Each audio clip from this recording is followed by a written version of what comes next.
That was high tech. Yeah.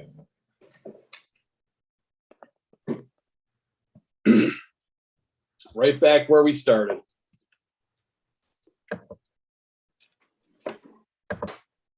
Yep. Okay, Well, Jerry put the website, the link on the website. Jerry did. No, I'm gonna do it right now. Okay, thank you. All right, who's admit Todd Hanson entering your waiting room? Who's Todd Hanson? No. Presenting for Stark.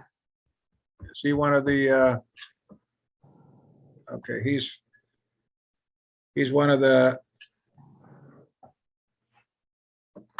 okay, let him in.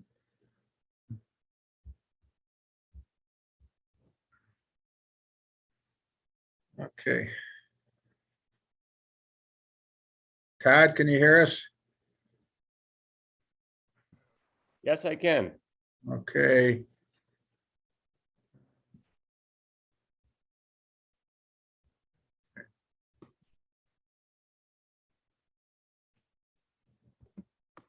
Tiffany, who's running the special meeting? I haven't the slightest clue. So John reached out to me and asked me to run both meetings. Okay, so you'll have the special meeting first, Paul, just to the one resolution? Yep. Okay, Is, oh boy, what's the new clerk? Is he gonna be online to do this like we would, or am I just doing the roll call myself? Len should be on for that. Okay. If not, yeah. Frank Caputo is here. That's his name, sorry. He's viewing and so, but I think Len should be on for the special meeting and then we move on to the other. I think we just have two presentations tonight for the strategic planning. Yeah. Yep, Stark Industries and EV charging site. Right, Sorry, Stark Tech. yeah. Marvel references messed up. I'm sure you have never heard that before.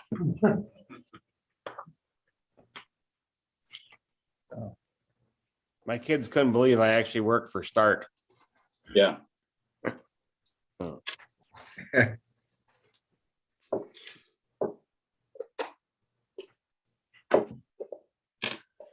So Todd, what we have first is we have a special meeting of the Common Council to accept the bid. So that'll go on first and then we'll close that meeting and then we'll move into the agenda for the strategic planning meeting. All right, sounds good. Okay, who am I? And Paul, Brad Camp may note this, but in the resolution, PERPAL, PERPAL, should be amended to FERPAL, FERPAL. If you see the quote, the writing is very small. You can understand the mistake, but that will just have to be a motion prior to authorizing the resolution.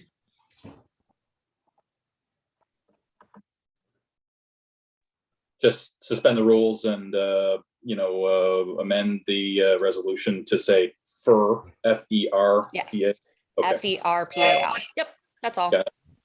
Easy. Thank you. Uh-huh.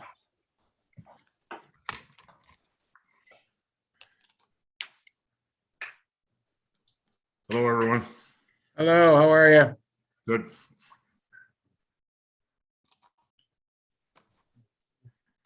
Just so everybody knows, Steve Bernard is here in 119 with me.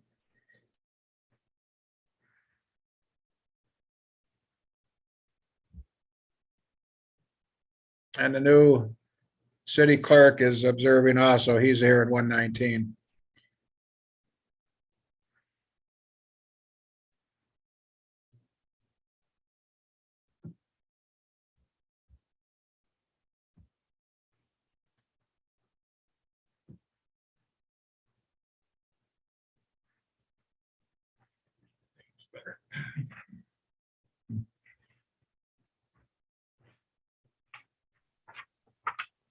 Was Linda going to be absent today, or we still expecting her? Anybody here? The last I knew, she was going to be here, so. So we have, let's see, Jason's on. Paul's on. Steve's here. Vernon's on, Dave Anastasia's on. And John is not going to be here, so.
Okay, I'm letting Len's in now.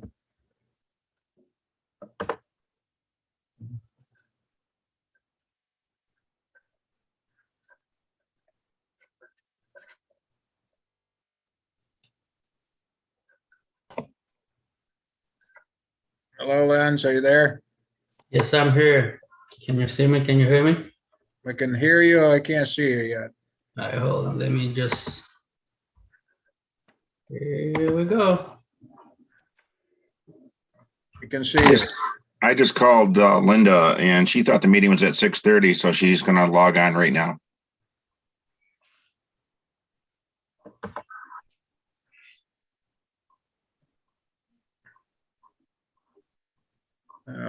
Welcome, Chris. Can you hear me? Hey. How are you? Good. So, Chris, we will be doing a special meeting right off the bat to award a contract, and then we'll move into the regular scheduled meeting. All right, I'll just hang out on mute here and listen for you. Okay. Bill, I'm just going to wait a couple minutes for Linda to join. I think she's joining right now. Yeah, there she is.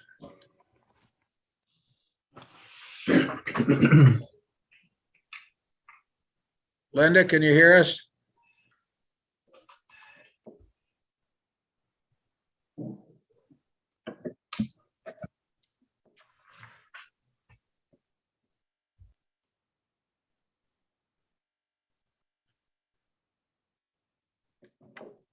Linda, can you hear us? Oh, she's connecting to audio.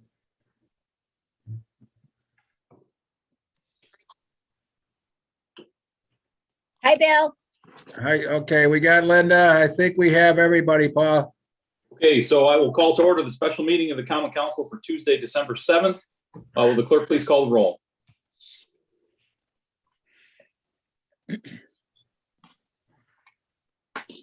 Alderman Witt, Here. Alderman Tennis, Here. Alderman Gonzalez, Here. Alderman Robinson, Here. Alderman Bernard, Yeah, Alderman Anastasia, Here. and Alderman Crawford.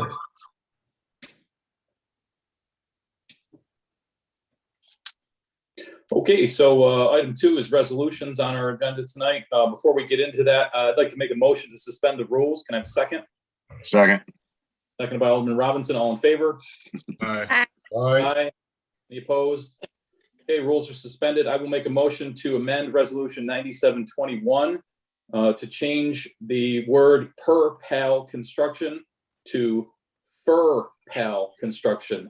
That's changing the PER-PAL to FER-PAL. Can I have a second? Second. Second. Seconded by Alderman Witt. All in favor? Aye. Aye. Aye. Any opposed? Okay. So resolution is thus amended. The resolution in question to award the contract for the East State Street Bridge waterline repair to Pal Construction USA LLC in an amount of $58,235. Does anybody have any comments, questions? Bob Ring, Brad Camp. How are they starting the work? Bob or Brad? A week from today, they'll start cleaning the line and hammering it. And then the lining will take place on the 15th. Okay, It'll be pressure tested and it should be back up and running those last 2 days. thank you. 2-day process. Bob, did you ever get confirmation of time frame for a warranty or guarantee on their work? Yeah, it's guaranteed, for a year under warranty. As far as long-term guarantee, they provide us with material testing that meets, strength requirements. But generally, like any construction contract, you have a year of warranty if the work was either, performed improperly or the like. But, there's no guarantee after that.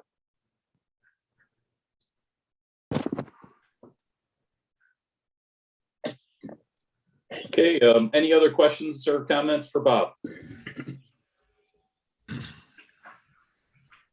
Okay, seeing no further questions, would someone like to sponsor? I'll sponsor. Sponsored by Alderman Witt. Do I have a second? I'll second. Seconded by Alderman Panis. Will the clerk please call the roll? Alderman Witt, Yes. Alderman Panis, Yes. Alderman Gonzalez, Yes. Alderman Bernard, Yes. Alderman Robinson, Yes. Alderman Anastasia, Yes.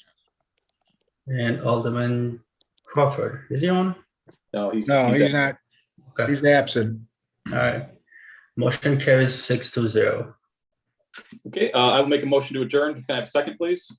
Second. Second by Alderman Robinson. All in favor? Aye. All Any right. opposed? Okay, special meeting is adjourned. And let's see, we're good to start on strategic planning. So I will call to order the strategic planning meeting for Tuesday, December 2nd. Let the record show that all committee members are present with the exception of Alderman Crawford, who is absent. I will make a motion to approve the minutes of the previous committee meeting, which was held on Tuesday, November 2nd. Can I have a second for that, please? I'll second. Second. Seconded by Alderman Robinson. All in favor? Aye. Any opposed? Okay, we have no unfinished business tonight. We do have two new referrals, both presentations. The first one is a presentation from Stark Tech Energy Performance Contract. I was going to ask Brad Camp, do you have anything you wanted to chime in before we get going on this? Well, one, I don't see Todd here present, which he was supposed to be, but maybe he'll come in at some point in time. But yeah, just so everybody knows, this is something that we've been kind of in the works with Stark Tech for several months. They've done a fair amount of research on all of our facilities already. If anybody doesn't know, this is an energy savings project, and it encompasses everything from HVAC to lighting to boilers to air exchanges, air handlers, things like that. And really the last thing that we had Stark Tech do was HVAC controls for the water, sewer, and municipal building. That has worked really well. We have a long work history with this company. So just so everybody knows that they're a great company to work with. Other than that, anybody have any questions about kind of what they do or who they are? Or, Todd's on, Brad. Todd's on, he's on the meeting, yeah. okay, good. Yeah. All right. So yeah, other than that, does anybody have any questions for me before Todd takes off with his stuff? Good. No? Okay. All right. Okay, Mr. Todd Hanson, take it away. Welcome. Thank you. Thanks for having me. I guess I'd like to start out, the city of Olean has done an energy performance contract in the past, and I don't know if anybody on this call was part of the city council or worked there when that performance contract was done. The basis of an energy performance contract is basically to take the money that you spend on utilities, maintenance of the facilities, and also, planned repairs and or replacements, and take the money that you're currently spending and use that to put towards a project where the savings on those items pay for the debt service on a loan to do the project. So for example, you would upgrade the HVAC, the boilers, the lighting. If you have a planned replacement of equipment already in your capital budget, those savings would go towards the debt on a loan to pay for all of the work to be done up front. So there is a no cost or cash positive project for the city. And that can be paid back up to 20 years. So depending on what the savings are and what the paybacks are, you can go up to 20 years.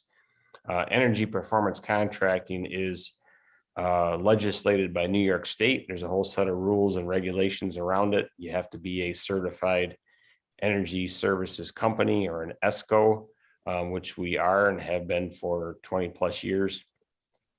And to do the work, there is a process that has to be followed, which Brad and Bob have already started down that path to the point where we're at right now, which I can explain a little bit later. So basically, we've taken a look at the majority of the buildings the city has, everything from the rec center to the municipal building, the fire stations, water filtration, wastewater, and put together kind of a broad list of things that could be upgraded that haven't been, also the airport and some of the other buildings. The other thing that you can do as part of an energy performance contract is anything from renewables to electric vehicles. If it saves the city utility or energy dollars, it can be put into the contract. So really, the next step usually is you have to do a certified energy audit or a CEA, which I gave the contract to Bob and the mayor and Brad a few weeks ago. We already have gone through the selection process. The city put out an advertisement for bid for energy services companies. There was only 2 of us that showed interest, and ended up we were the only ones who submitted an actual response to the advertisement. The process would be that we would do a certified energy audit. The audit would give you basically facility improvement measures for all the things that made sense in each of the buildings, with a cost, a savings, and also any incentives that are available for it. So you'd have an overall payback for each item. And basically that list of items, whether it be 5 items or 50 items, would go back to the city for a review, and you would pick the items off the list, any or all of them, and that would be put together into a contract where the savings would be guaranteed. The process through New York State is that the energy savings and maintenance savings has to be guaranteed by us. So if the savings aren't met through a measurement and verification process, which is also spelled out how that has to be done, then we have to make up the difference if we don't meet the savings. So the savings are generally a little bit conservative, but they are guaranteed. So if you go for a bond or a lease or whatever method that you want to use to pay for the overall construction work, most banks and financial institutions understand EPCs and the fact that the savings is guaranteed. So that would make the payments for you on that loan. So realistically, the benefit is you can do a lot of work up front.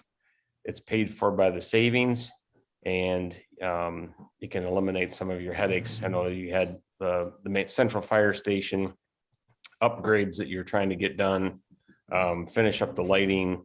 There's HVAC items at multiple buildings, including municipal building, that are original equipment. All those things would be considered. We could also consider building envelope items such as windows. The payback is really long on those items. So realistically, you have to have other things that have a good savings to help make up. So at the end of the day, all of the items together have a 20-year or less payback. That's kind of it in a nutshell. I don't know, maybe the best thing to do is see if anybody has any questions or comments, and we can take it from there. Todd, I have a question. We're looking at getting a grant for the EV hookups, up on North Union Street and possibly in one of our parking lots. Would this factor into that if we're interested in trying to, start purchasing electric cars? If the city is going to purchase electric vehicles and we can show a savings, obviously over, there's a cost for electric vehicles as far as what it takes to charge them. So we'd have to actually calculate the cost for charging the vehicles versus what the fuel cost would be, and also the maintenance difference. And if there's a positive cash flow between those two items, then yes, it could be added into it. Mm-hmm. I'm guessing just from the onset of electric vehicles, though, the cost difference between the vehicles, the charging station, the cost for the power to charge them, there's not going to be a huge savings. That's obviously an environmental and electrification is one of the things New York State is pushing. If there's incentives for it, either tax credits, which we can actually take the tax credits and pass that through as part of the process, or if there's incentive dollars or other means that would help pay for the electric vehicles and or the chargers, those can be used as part of the payback calculation. So it could be. Okay. And I have a second question. Years ago, we looked into replacing some of the windows that are quite old at the city building. Would they be, you just mentioned windows, would that fall into that category? Yes, windows, roofs, any type of exterior building envelope items can be included. The biggest caveat is back to what the payback is. The payback on replacing windows is usually 30 to 40 years plus. Same with roofs. If you put a new roof on a facility, with added insulation, there's a savings, but that savings compared to the cost is generally a very poor payback. So the thing you have to find is things that have a very good payback, so you can use the savings from other things like lighting or other upgrades to help pay for things with a long item. One of the things we talked about was renewables. The city does have a power purchase agreement in place for the one solar array over on, I believe it's Homer Street.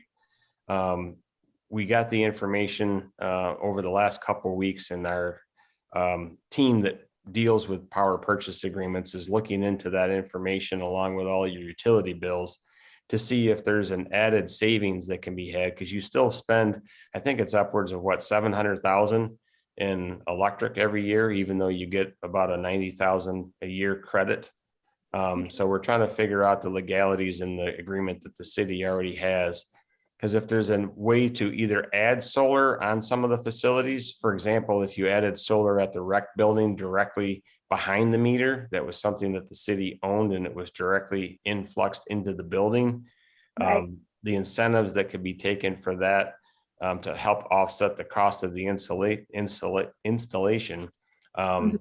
that electricity would directly come off your usage. So you would have a direct savings there. But those are the types of things that we're trying to look into ahead of doing an energy audit on the whole city, so we know what the gross savings.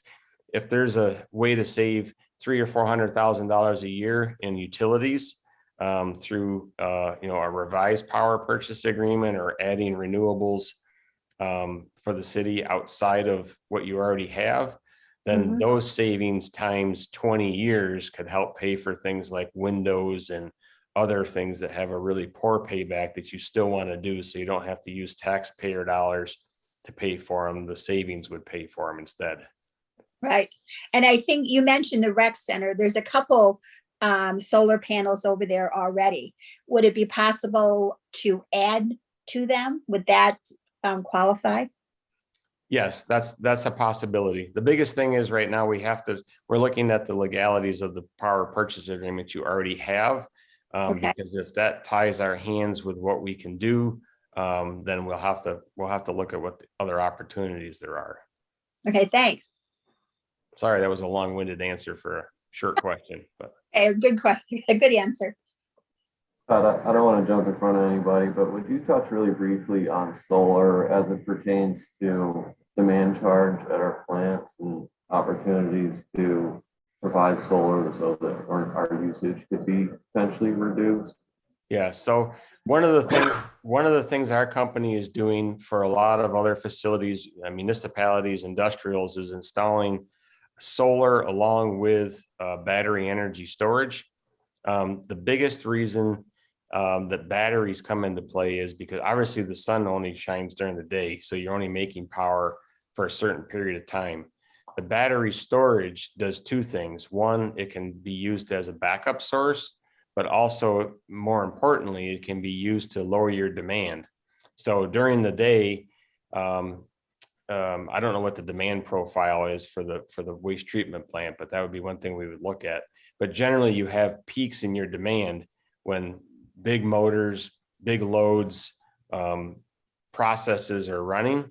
And the idea of the storage is to be able to take that demand peak, let's just say it's 100, and bring that down to say 75 or to 50, and use the batteries and the solar to keep the demand from peaking any more than 50. So the demand charge that you have on your bill, which is generally a very big portion of your bill, can be up to half in some cases, can be cut in half. So that demand cost, it doesn't really change the amount of power that you're using. It just changes how you use it. So you pay for kWh, which is, how much electric you actually use. And then demand is how much you use at any given time. And those are the two big factors on your electricity bill, is how much you use and how fast you use it at any one given time. So the solar, other renewables, even micro wind turbines, which are literally the size of a pickup truck that can be put anywhere from on a roof to in a open field, that start generating power at down to like 3 miles an hour. Those types of things are being used at other places in the country to try to help offset demand use and kilowatt hour usage. Bob, did I answer your question? So the renewables, solar and battery energy storage is something that we would want to take a look at. It's especially with New York State and the regulations they're putting in place. They're also putting incentives in for it.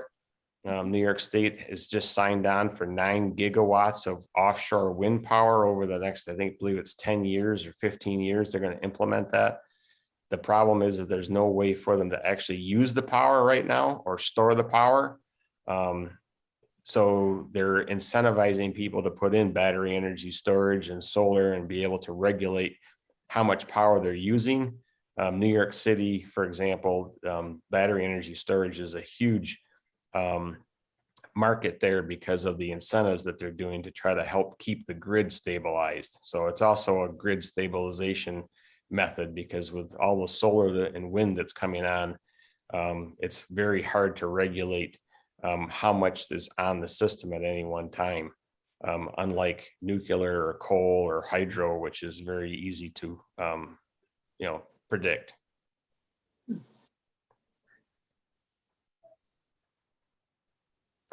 Anyone else have questions, comments,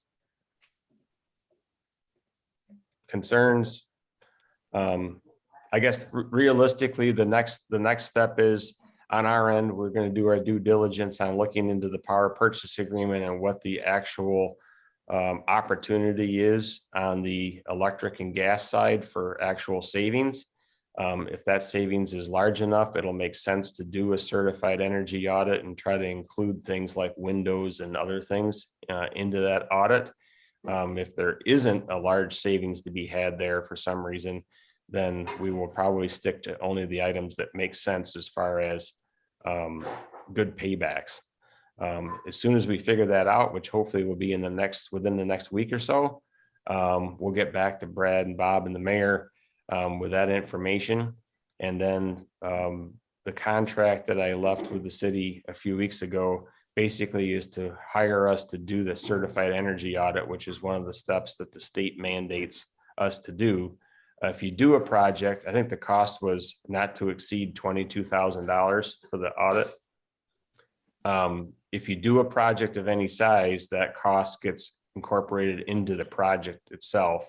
If at the end of the day, you decide you don't want to do anything, then the city would be liable just to pay the cost for the audit. I say that if we're going to do the audit, we're going to know that there's things to be had that you're going to want to do. So realistically, there's no reason to pay for an audit or have us do the audit if there's not enough savings to be had. We've already looked at a lot of the buildings and put together some preliminary numbers for Bob and Brad. So there are things that we know that would make sense to do as part of the project. Our goal would be to find ways to help use additional renewables to make the project bigger, to take care of some of the problems like the windows in the municipal building that are hard to fund otherwise, through taxpayer dollars. Todd, can I ask another question? Yes. I was just thinking, like for instance, Lincoln Park, we have a new farmer's market, which is a long building. We have the John Ash building. We have a couple other smaller buildings in different parks. Would it be feasible for the city through this project, or maybe even a different one, to put solar panels on those smaller buildings, or does it have to be a larger, surface? No, doing distributed energy through using solar in smaller pieces at the site where you're actually using the power is really the best and most efficient way to do it. The thing that you have to think about is there's multiple ways to do it. The city could pay for the entire installation themselves and own the system, or you could have somebody else install the system and basically agree to buy all the power that comes off from it, even though it's on your site. Or you can do it remotely, where you could put it out on city-owned or another piece of property outside the city and basically use the power against your existing meters, or a hybrid of all of those put together. Again, it goes back to what you already have in place, that we have to figure out what strings are attached to the power purchase agreement you already have. But yes, putting solar on each of those buildings, the John Ash building we looked at, putting it on a roof, the only thing that you have to keep in mind is if you're going to do that, you're going to want to make sure that the roof is in good enough shape where it's going to last for another 20 years. So sometimes it makes sense if there's enough payback to put a new roof on with better insulation at the same time, especially if it's something that you already had planned in the next couple of years, and then put the solar on top of that. Or you can do ground mounted arrays, or you can do canopy covers over parking. There's a lot of places that are doing that, like Cleveland Zoo just did that. All their parking is covered by solar panels in a canopy, so it's not on the roof itself. Right. Would it be feasible to put it up where our water tanks are, on the top, way up on Homer Hill?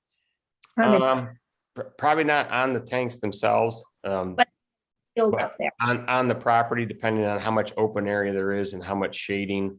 But again, we have to figure out first how much power we can generate and what that would do to your utility costs.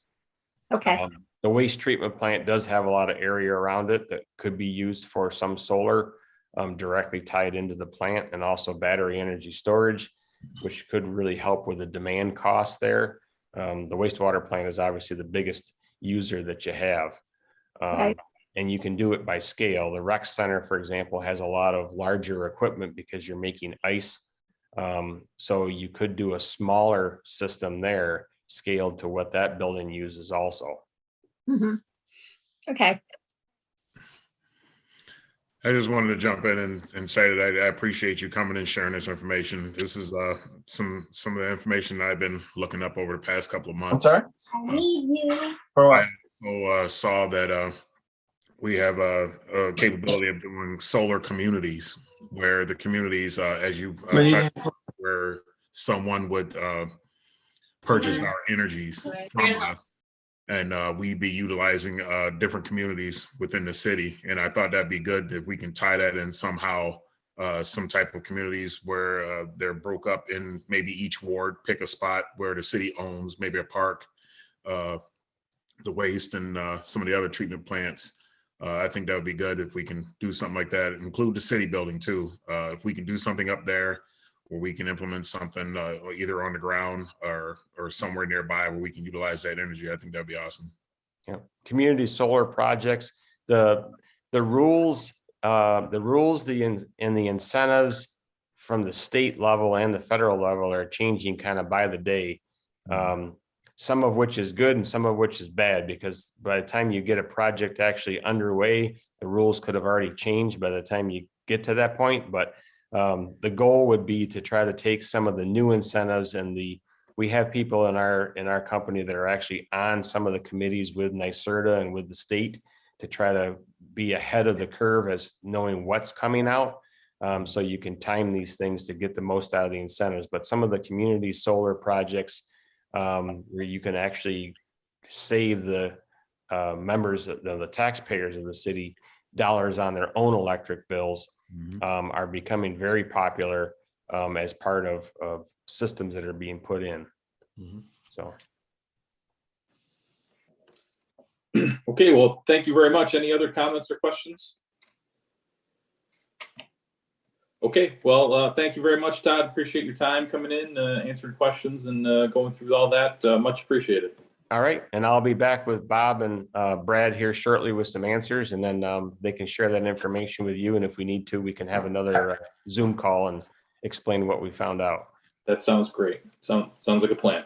All right, thank you very much. All right, thank you. Have a good night. Good night. Thanks, Todd. Thanks, Todd. Appreciate it. If anybody has any questions, in a day, a week, a month about Todd or the project or the contract at all, feel free to get a hold of me. I can answer pretty much anything that Todd just went over there with you. So just so everybody's aware, they don't have to get a hold of Todd. You can just get a hold of me and I can answer your questions. Sounds good. Thank you. Okay, so next on our agenda is a presentation on the EV charging site at Tops. Bob Ring, who do we have here for that? Is that Chris Carmody? All right. Hi, Okay, everybody. Chris Carmody here with take it away. taking it away. With a company called Plug-in Stations out of Albany. We do electric vehicle charging installations throughout the state. I think we've done about 1,500 level 2 plugs at this point. And right now we're working with the New York Power Authority to install a faster charging network throughout the state. I see that Hugo's also on from the New York Power Authority to answer some questions too.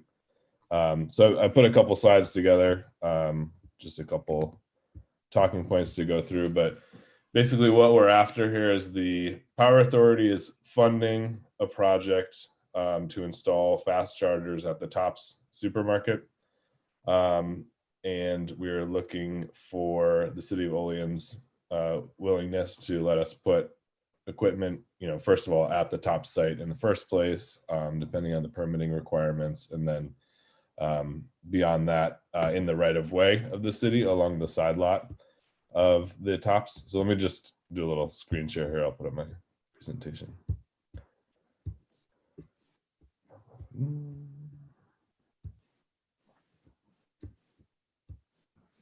All right, there we are for City of Olean project here. So I just want to go over, sort of a basic introduction to the Evolve New York program that the Power Authority is building out, and kind of go over some of the other sites that we built so you have a sense of what they look like. Then to get into a little bit more detail about what we're proposing to do here at the Olean tops, and then more specifics on the layout and design as we would like to see it go forward, and then open it up for questions. So Hugo, feel free to jump in, but this is the map of the Evolve New York planned charging sites. So all of these sites come equipped, or most of them anyway, with 175 kilowatt to 350 kilowatt chargers. So the idea is that if you're driving an electric vehicle across the state, you could stop here, and using one of the 175 kilowatt, you could get 200 miles of range in about 20 minutes of charging, and the 350s would do the same in about 10 minutes of charging. So it's sort of a next generation charging network that makes it easier for people to travel long distances using electric vehicles. Most just as a little background, most of the level 2 chargers that you see popping up around different places, those they'll take you about 5 hours to get that 200 miles to charge or more. So these are faster, getting closer to gas station speeds, but not quite there yet. So, these are just pictures of some other sites that we built with the Power Authority. So, the main components of the site are, we have a transformer to bring power in from the utility. There's a piece of service equipment that's like the circuit breakers for the chargers, and then these larger cabinets in the back. They'll transfer the AC power, convert it into DC power that can be used by the car's batteries. And then these units at the parking spaces are the user interface. So that's where the drivers will input their credit card information or use their app to activate the station and plug in their vehicle. So this is Moreau, which I thought was probably most similar to what Olean would look like. But here's some other projects that we've done recently. Here's Amsterdam, New York. This is a site at Fairport. This is Saratoga here, and this is Geneva, which is still under construction there. So, overall, we're building about 18 of these. We're building 18 this year, and I think there's some other projects being undertaken by the Power Authority. So I think there's 40 total projects underway here.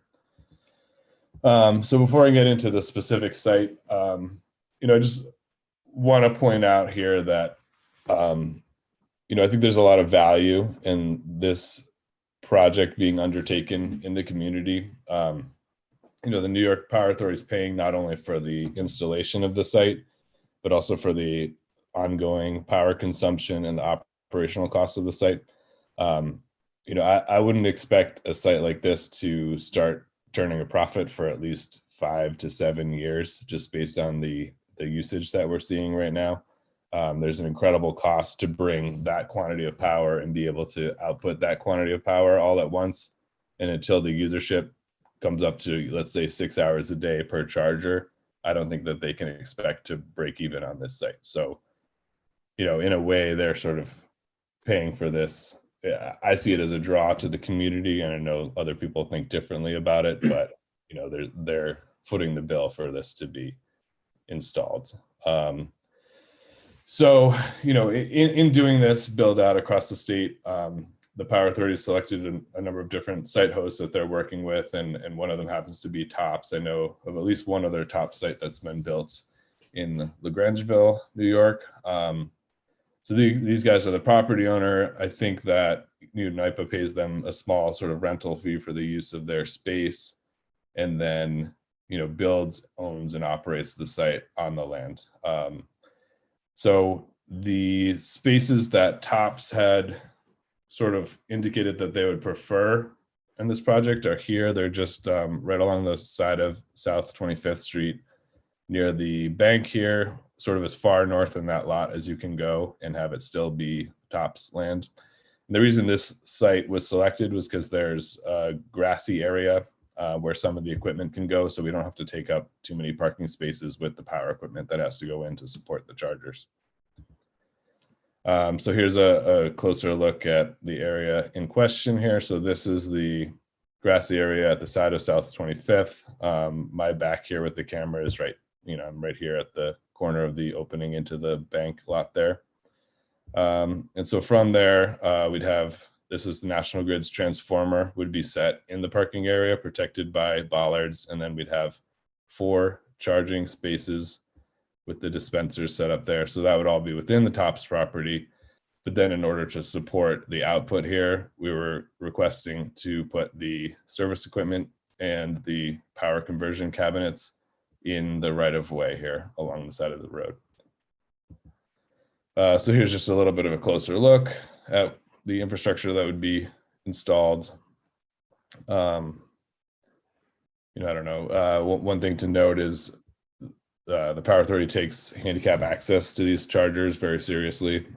So while this isn't a designated handicap spot, it complies with all the handicap regulations for the space. So it has 8 feet of striping to allow a car or even a van to pull in and charge, and plenty of, the wheelchair access lane here to get to the charger to plug in the car. So, it's not required at this time that there's a designated handicap charger in most municipalities. We'll obviously follow local codes as required, but it is forward thinking in that regard, that it's accessible to everybody. So I went through the lot the other day. I met National Grid on site and Lieutenant Bauer from the Code Enforcement Department, and just looked at a couple different areas throughout the lot just to see what the options were. So, over here by the gas station, we were looking here. There is this grass strip here.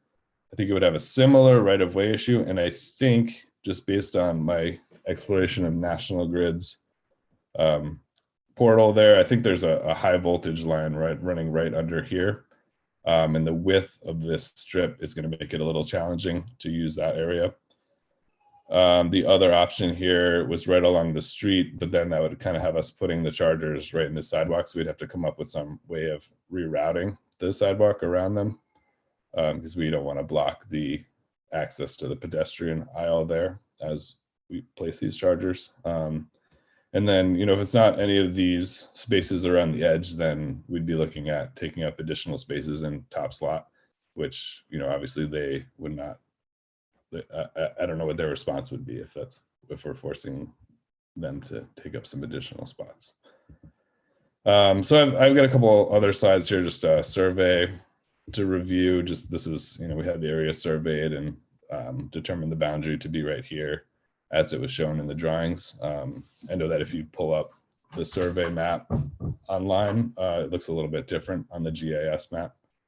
But, I just wanted to see, maybe get a sense from the city what the concerns are with the project, and what the general sense of pushing this one forward might be.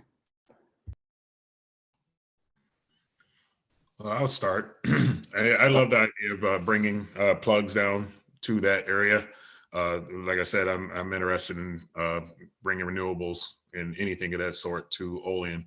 The only thing I guess I would bring a concern to, I know since we're renting or what they would be renting Tops's parking lot, is that the parking spot designation for the handicap was on the far end. So I was thinking it'd be great if the parking spot was closer to Tops, then there's less room to travel, or maybe a sidewalk would have to be installed along South 25th so that someone could safely exit their vehicle, walk down South 25th, and be able to catch on to the sidewalk of the shopping center down there.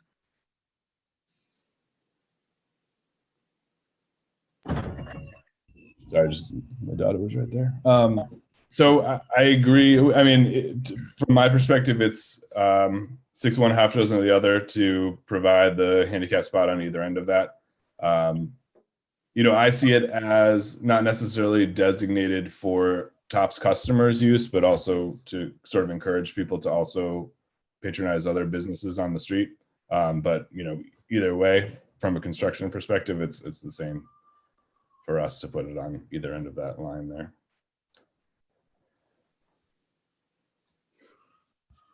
Linda, you're on mute. Now I'm out. Okay. Good now. Okay. No, I think it's a great idea. I'd like to see more of them.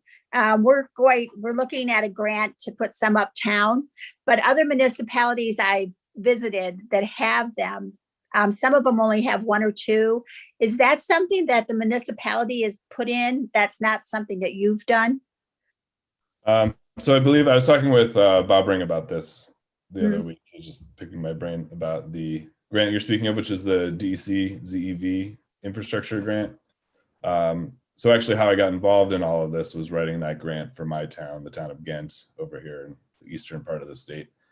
But yeah, so for the most part, the infrastructure that's been built under that grant is the level 2 chargers, which are the lower power output. So, it's like 5 to 8 hours to get that 200 miles of charge. So, that's really good if you have a place like a residential facility or somebody's office, then you can really kind of maximize that usage. I think in terms of it being a destination charger for people who are just passing through, I don't think that level 2 really has the draw that these faster chargers do.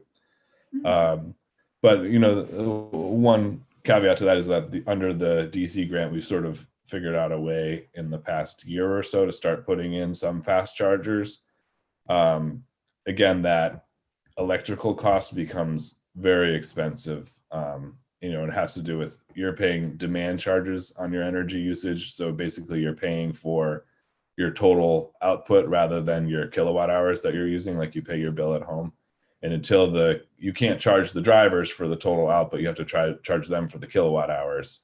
And until there's enough kilowatt hours to offset that demand charge, then you're just, it's like the finances of it just is you're taking a dive into the red.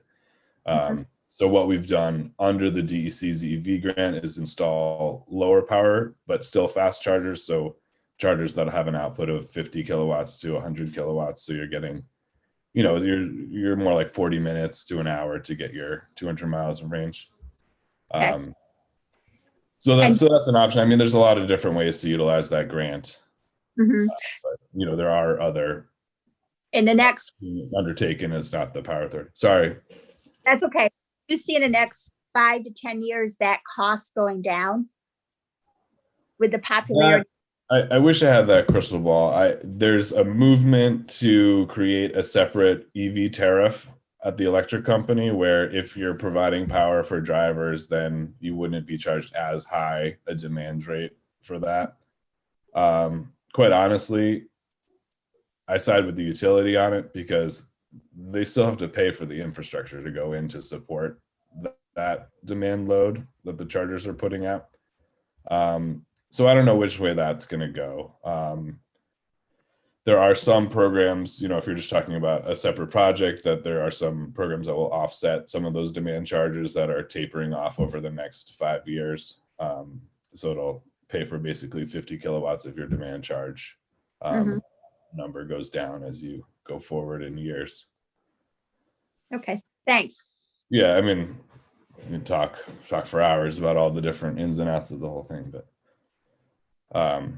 so I think what I really want to convey is that this is an asset that is not easy to pay for, and I see it as an opportunity, and I know other people see it differently, but that's my personal perspective here. Hugo, do you have your hand up? I just have a quick question. If I had an electric car as a consumer, what would it cost me to use one of these EV stations? What's the charge for the customer? So the NYPA Evolve program, their rate is 35 cents a kilowatt hour, and then with tax it comes to 38 cents per kilowatt hour. So if you kind of run the math down, you're getting 3 to 4 miles per kilowatt hour. So roughly speaking, 10 cents per mile of driving, which is comparable to gas, which is not ideal. If you're charging at home, you're probably paying 12 to 15 cents a kilowatt hour. So it's easily half the cost of gas. So the thought is that going forward, 90% of our charging is going to happen at home. And then these fast chargers are really designed to help people make a longer trip across the state. And, the visit this site charge, get lunch, and then be able to continue a longer trip. It's not designed to be the primary site of charging for all your usage. Interesting. Although, the early adopters love using these things, and they'll come every day and use it and see how it's doing. So, Okay, anything else? Any other questions? Oh, this is Hugo Jewell from NIPA. I can't turn my camera on, but I was just gonna say that Chris nailed pretty much all the talking points that we like to discuss. And quick personal story, I actually went to engineering school at Alfred State College. I graduated from Alfred State back in 2003. And this type of infrastructure will come in handy back in the day. But if I do go visit that area, it's gonna make it so much more accessible driving electric. And just circling back to the point of the ADA space is really meant for the accessibility primarily to the charging space stations on site, not so much to be able to get to the store. So that was one thing. And in general, we really appreciate all the support that we can get from the city of Olean to get this project going. So that's it. Thank you. Thank you. Okay, anyone, anything else? Okay, thank you very much, Chris. Thank you very much, Hugo. Appreciate your time. So I just wanted to sort of clarify, in order to move the project forward, I think we're just looking for something from the city, either indicating that, we should, we have the go ahead to pursue this project through permitting, et cetera. And B, whether or not we have the option of placing equipment in the right of way. And then, we would take those two things that we'd like to have some sort of letter or something from the city, just indicating, how you're thinking about it so that we can move it forward. So like, are you thinking like a resolution? I don't know if it needs to be a resolution, it's just, when I did this, for instance, in the town of Gant here, we ended up putting our public station on private property. So we made an easement that allowed for the station. It was called a climate mitigation easement, that allowed for the station to be put on private property. This is sort of the reverse of that, where the charging equipment, some of that power equipment would be placed on public property. So I don't know if that's a simple right-of-way permit or if that's an easement or something like that. But that's what we'd eventually be looking for. But, as long as you say, we're willing to consider moving this forward, I think that would be enough for us to enter the permitting process, et cetera. Well, Paul? yeah. Yep. Paul? Yes, Bill, go ahead. Yeah, I think we should have a conversation with the city attorney about the use of the right of way, and then we can make a determination right after that. Sounds good. Bill, does this have to go to the planning board or zoning board for any type of approval? We'll have to, that'll be part of the conversation with the city attorney. I think we have to take a look at that. Yeah.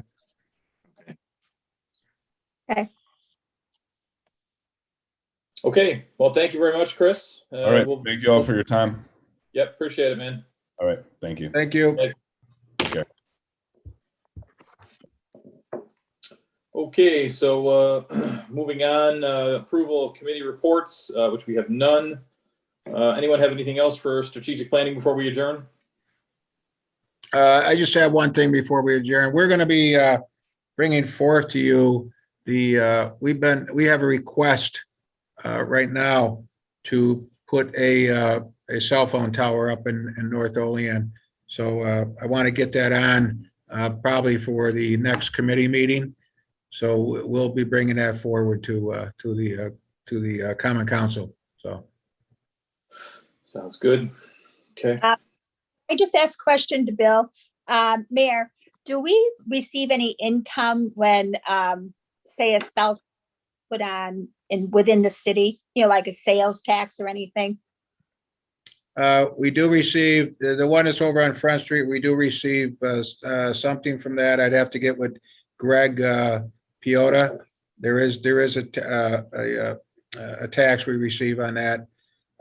And if it's, this could be, I don't want to say too much right now because I want to give the full report at the next committee meeting on the possibility of this cell tower could be an income for the city. Yes. I was just curious. Thanks. Is it gonna mean 5G for the city? I don't know yet. So, That would be nice, yeah. except for the whole mind control thing. Yeah. Anyway, okay, Okay. that's a joke, by the way. I don't prescribe to that lunacy, which God knows half people in Olean do. Paul? Yes, sir. Yeah, I just talked to Lieutenant Bauer. The only thing that they would need permit wise from like codes office would just be an electrical permit. Okay, good deal. Thank you. Okay, no committee reports to approve. I will take a motion to adjourn.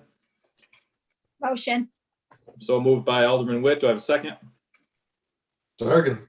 Second by Alderman Panis. All in favor? Aye. Aye. Any opposed? Okay, strategic planning is adjourned and we are done. Don't forget, Friday night, Lincoln Park, We'll be there. Jingle Bell Jubilee, the second one. So a lot of fun last Friday night. So Yeah, I heard about it, hope to Bill. see you all there. Fun. And everyone say a prayer for Tracy.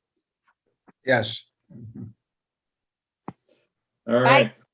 Bye-bye. Thank you. Have a good night, everybody. Night.